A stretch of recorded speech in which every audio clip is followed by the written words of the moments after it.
5 summers ago, one yellow milkweed bush was planted by the front steps leading into my house. My goal was attracting butterflies into the garden. Monarch butterflies in particular love milkweed. In fact, monarchs cannot live without it. That's where they lay their eggs. And that plant is the only thing they will eat. The caterpillars, talk about picky eaters, those little things. So with a lot of optimism, this lone yellow milkweed went into the ground, and I imagine my garden filled with butterflies.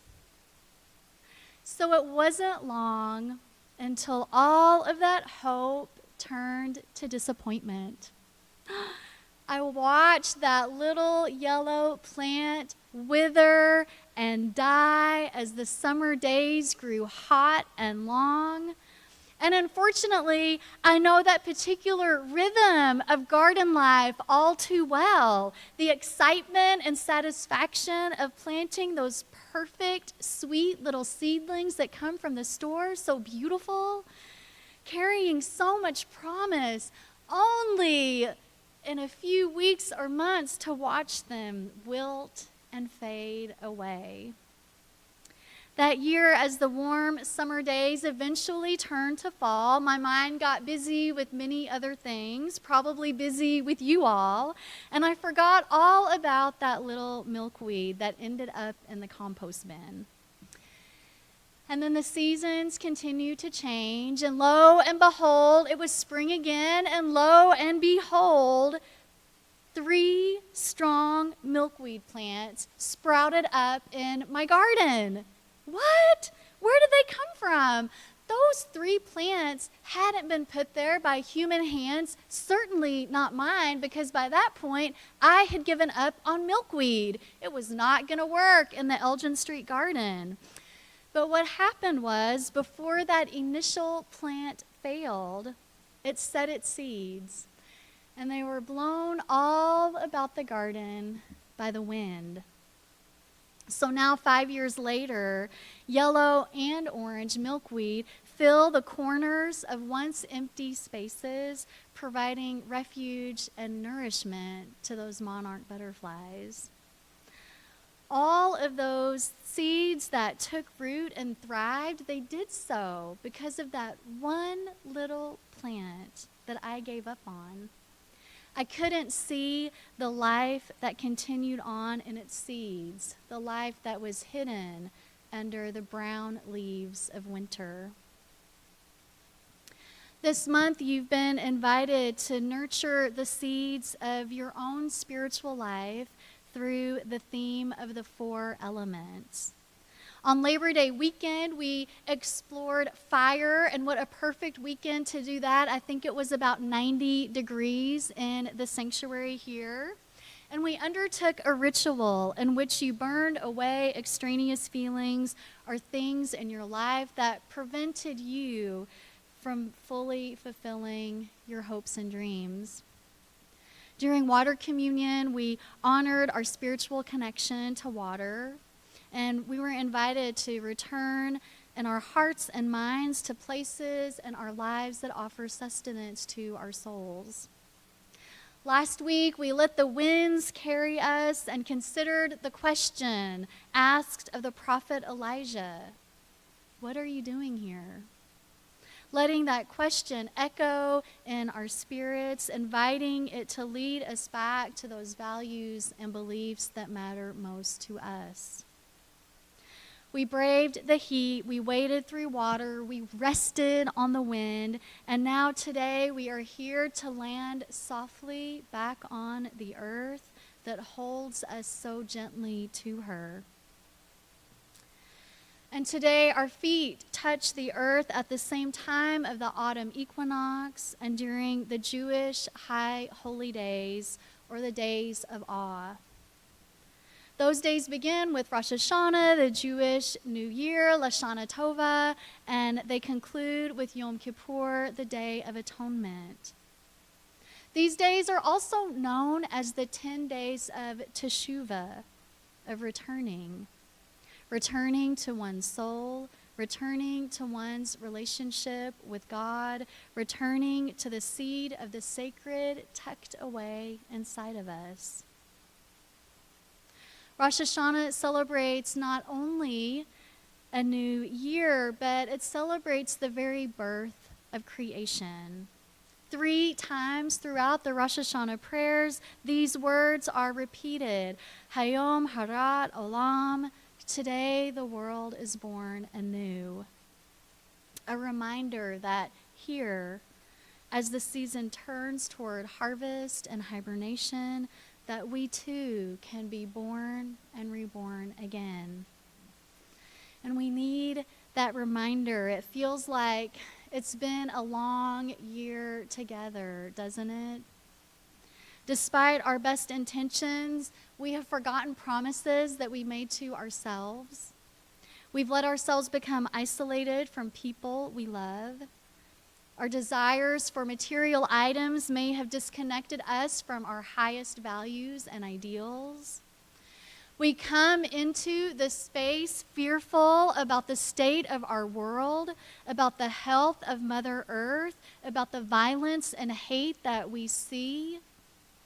And we come into the space anxious about our own health, our own bodies, the health and well-being of people that we love and who have carried us through so much. And yet we know that these feelings of anxiety or disappointment are not the whole of our story that we carry into the world. We're all so much more than that. This year, as I've been reflecting on Rosh Hashanah, the power of it has come not in its promise of a sweet new year, but from the vulnerability that is so much a part of this holiday, and that's connected to the seasonal turning we find ourselves in. Our nights slowly grow longer. We notice the fading flowers, the trees and shrubs setting their seeds, insistent on reproducing and surviving even as their leaves fall to the ground. Perhaps as we experience the days growing shorter, a part of us is crying out, too soon, too rushed. No, not yet. I wasn't quite done with summertime and the sunshine and the planting. Maybe we're not quite ready to face the darkness of winter. Rosh Hashanah reminds us of the change that may come in our own lives, change that we have no control over. Themes of birth and death, sickness and health, harvest and fallowness are found in this holy day's prayers.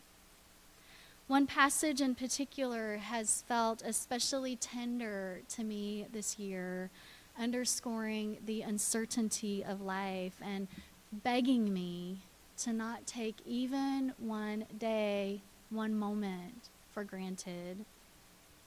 It says in part on Rosh Hashanah, this is written into the book of life, and on Yom Kippur it is sealed. How many will pass away from this world? How many will be born into it? Who will live and who will die?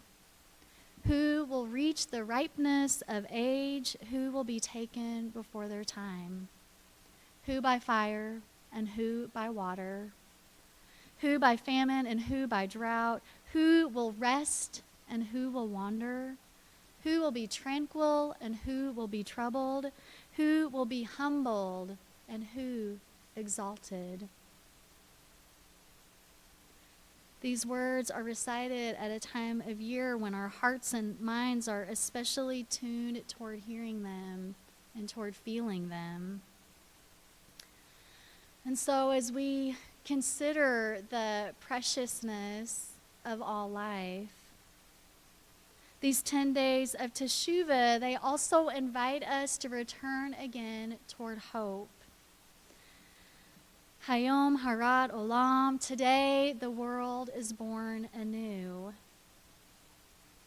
Rosh Hashanah asks us to be aware of our vulnerabilities, but not to be rendered inactive because of them. Rather, this reminder that each day is precious is also a call for us to be ever so mindful of our actions, which we do have control over, and to be mindful of our own hearts and hands that we can use to help birth a new world.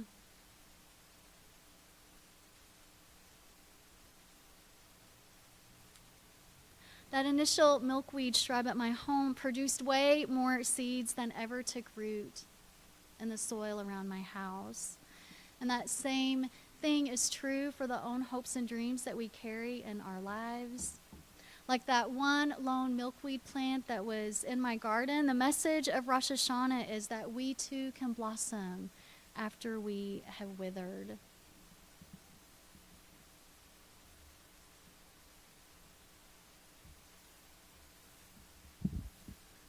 The passage that says that who will live and who will die, the conclusion of the rabbis is that teshuvah, tefillah, and tzedakah, that is, acts of mindfulness of one's self, acts of relationship with God, and then acts of kindness to one another, that those three things combined allow us to deal with the travails of life.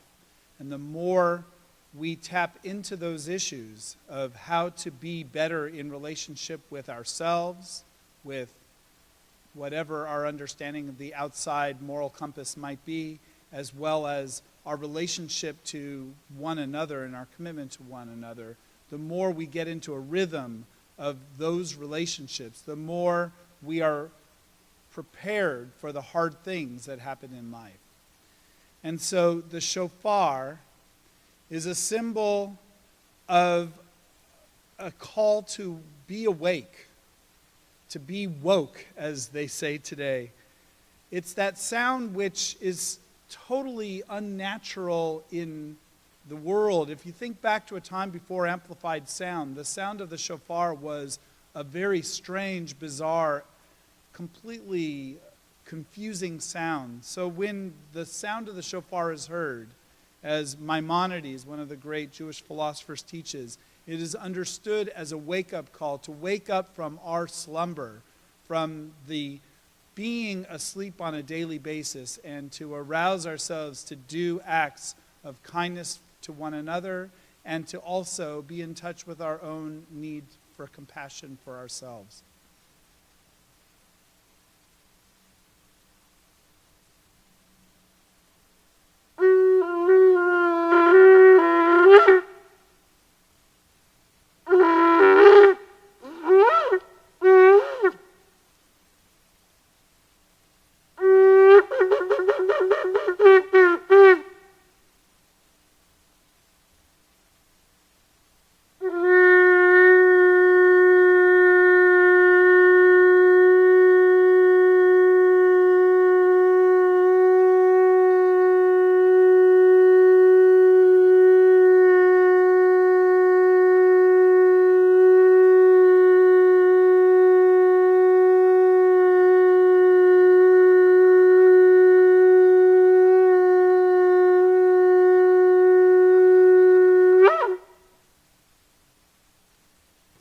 Shana Tovah, Happy New Year.